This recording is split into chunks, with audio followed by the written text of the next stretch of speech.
और उसके 23वें वचन में यीशु ने अपने दूसरे आगमन का एक और चिन्ह अपने शिष्यों को बताया। और यीशु ने अपने शिष्यों से कहा, जब वे तुम्हें एक नगर में सताएं तो दूसरे को भाग जाना। मैं तुमसे सच कहता हूं, तुम इज़राइल के सब नगरों में ना फिर चुकोगे कि मनुष्य का पुत्र आ जाए। यीशु ने अपने शिष्यों से कहा कि जब यहूदी तुमको एक नगर में सताएं तो तुम दूसरे नगर को भाग जाना, क्योंकि तुम इज़राइल के सारे नगरों में सुसमाचार का प्रचार कर भी नहीं पाओगे कि इससे पहले ही मैं वापस इस संसार में आ जाऊंगा। तो ये काम जो यीशु ने अपने शिष्यों से कहा कि इज़राइल के सारे नगरों में सुसमाचार प्रचार करना, ये काम जो था वो तो प्रेरितों ने प्रथम शताब्दी में ही कर दिया था। इज़राइल के सारे नगरों में, सारे गांव में, देहातों में सुसमाचार का प्रचार जो था वो तो प्रेरितों ने प्रथम शताब्दी में ही कर दिया था। लेकिन यीशु मसीह तो वापस नहीं आया। यानी ये भविष्यवाणी यीशु ने प्रथम शताब्दी की कलीसिया को दी ही नहीं थी।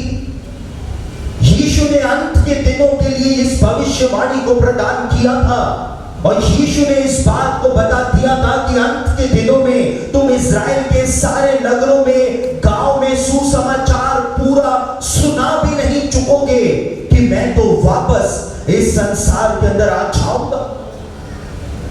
लेकिन समस्या ये रही, सब मेरी बात सुने, जिन विचारों को नींद आ रही है वो भी सुन ले। समस्या ये रही कि यीशु मसीह के स्वर्ग जाने के 40 सालों के बाद यहूदियों ने रोमन साम्राज्य के खिलाफ विद्रोह कर दिया और रोमन सेना, जो कि उस समय की एक सुपर पावर हुआ करती थी, उसने 11 लाख यहूदियों को एक ही दिन में मौत के घाट उतार दिया। और उसके बाद रोमन सम्राट कैसर ने एक आदेश जारी किया यीशु के स्वर्ग जाने के 40 सालों के बाद कि कोई भी यहूदी ना तो यरूशलेम के अंदर रह सकता है, ना इज़राइल देश के अंदर रह सकता है, ना रोमन साम्राज्य की सीमाओं के अंदर रह सकता है। और 1900 सालों के लिए रोमन साम्राज्य ने यहूदियों को इज़राइल से निष्कासित कर दिया, निकाल दिया। और बीते 1900 सालों में एक भी यहूदी जो था वो इज़राइल देश के अंदर नहीं पाया जाता था। और यीशु की ये भविष्यवाणी जो थी कि तुम इज़राइल के सारे नगरों और गांवों के अंदर सुसमाचार पूरा सुना भी नहीं चुकोगे कि मैं तो वापस आ जाऊंगा, ये भविष्यवाणी कभी पूरी ही नहीं हो पाई, क्योंकि यहूदी लोग 1900 सालों के लिए इज़राइल से निष्कासित हो गए थे, इज़राइल में पाए ही नहीं जाते थे। और जब 1948 में 1900 सालों के बाद इज़राइल देश वापस से बना और 1950 के अंदर जब इज़राइल का संविधान बना, तो इज़राइली सरकार ने ऐसा कानून बनाया कि किसी भी यहूदी को इज़राइल में सुसमाचार नहीं सुनाया जा सकता। और मिशनरियों का इज़राइल में आना उन्होंने पूरी तरह से प्रतिबंधित कर दिया संविधान के अनुसार। और कोई भी मसीह संस्था जो है वो इज़राइल के अंदर स्थापित नहीं की जा सकती है। और यदि कोई यहूदी को सुसमाचार सुनाते हुए पकड़ा जाए तो उसको जेल के अंदर डाल दिया जाएगा, उस पर जुर्माना हो जाएगा। ऐसे कई प्रावधान उस कानून के अंदर उन्होंने बनाए। और इज़राइल वापस से बनने के बाद भी ये भविष्यवाणी जो है वो कभी भी इज़राइल के अंदर पूरी नहीं हो पाई, क्योंकि इज़राइली सरकार ने ऐसा कानून बनाया हुआ। लेकिन 2012 में अमेरिका के अंदर एक क्रिश्चियन टेलीविजन नेटवर्क, अमेरिका का एक क्रिश्चियन टेलीविजन नेटवर्क है जिसको डे स्टार नेटवर्क के नाम से जाना जाता है। दुनिया का पहला Christian television network day star. और डे स्टार नेटवर्क के जो मालिक हैं मार्कस लैम्ब, वो 2012 में इज़राइल की यात्रा पर गए हुए थे। और ये मार्कस लैम्ब जो है 1973 के अंदर भी ये मार्कस लैम्ब जो डे स्टार नेटवर्क के मालिक हैं, 1973 में भी जब ये इजराइल की यात्रा पर गए हुए थे और जब ये यरूशलेम के अंदर घूम रहे थे, तो पवित्र आत्मा ने मार्कस लैम्ब से वहां पर बात करी थी और मार्कस लैम्ब से कहा था कि मैं चाहता हूं कि तुम एक क्रिश्चियन टेलीविजन नेटवर्क अमेरिका के टेक्सास के अंदर खोलो।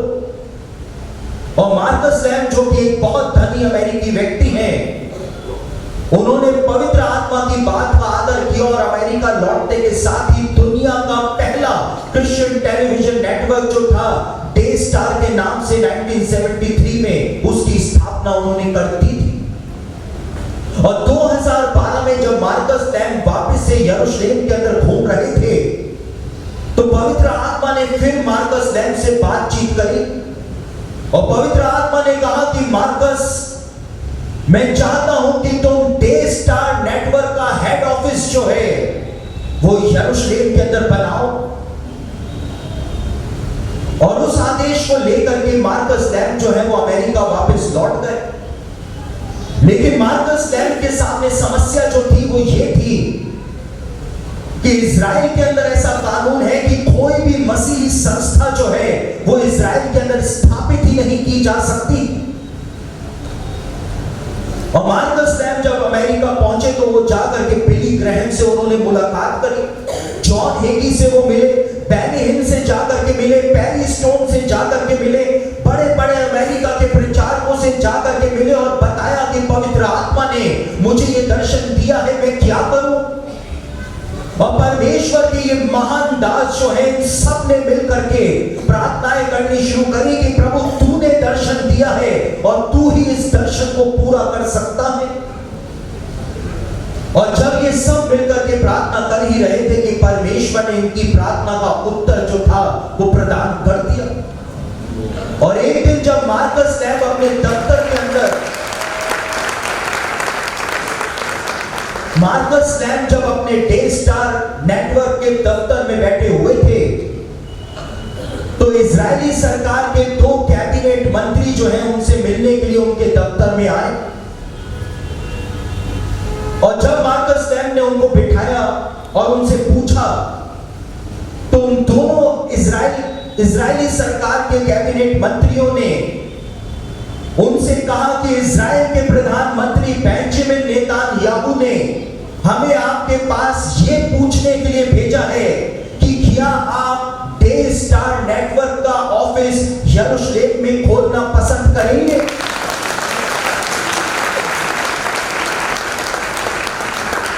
और मार्कस लैम्ब जो थे उनका मुंह खुला का खुला रह गया। मार्कस लैम्ब की आंखों में से आंसू बहने शुरू हो गए कि प्रभु तूने दर्शन दिया और तू ही उसे पूरा कर रहा है।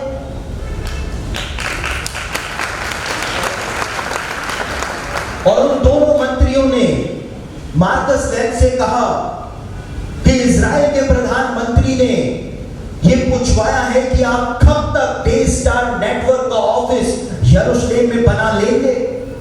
तो मार्कस लैम्ब जो थे अपनी कुर्सी से खड़े हो गए और मार्कस लैम्ब ने रोते हुए आंसू बहाते हुए कहा कि जाकर के प्रधानमंत्री महोदय को बता देना कि कल सुबह की पहली किरण निकलेगी भी नहीं कि डे स्टार का ऑफिस यरूशलेम पहुंच जाएगा। और उसके बाद डे स्टार नेटवर्क जो है वो यरूशलेम पहुंच गया और इजराइल के प्रधानमंत्री ने जैतून पर्वत पर एक प्लॉट काट करके डे स्टार नेटवर्क को दे दिया और वहां पर डे स्टार नेटवर्क ने अपना हेड ऑफिस बनाया। और ना केवल यरूशलेम में लेकिन गलील की झील के किनारे भी डे स्टार नेटवर्क ने अपना हेड ऑफिस बनाया, जिसकी तस्वीर आप यहां पर देख सकते हैं। और मैं खुद इस ऑफिस के अंदर गया था, आप देख सकते हैं। सबूत के तौर पर कोई भी बात जो है वो मैं हवा में नहीं कर रहा हूं। और जैतून पर्वत पर हेड ऑफिस बनाने के बाद जैतून पर्वत की हर पॉसिबल लोकेशन पर डे स्टार नेटवर्क ने अपने हाई डेफिनेशन कैमरे जो होते हैं वहां पर लगा दिए, क्योंकि डे स्टार नेटवर्क के मालिक मार्कस लैम्ब का कहना है कि यीशु ने इस बात को कहा था और बाइबल की भविष्यवाणियों में ये बात बताई हुई है कि यीशु मसीह जब भी वापस आएगा तो वो जैतून पर्वत पर ही उतरेगा। तो जब वो जैतून पर्वत के ऊपर उतरेगा तो इन हाई डेफिनेशन कैमरों से उस घटना का सीधा प्रसारण पूरी दुनिया के अंदर दिखाया जाएगा।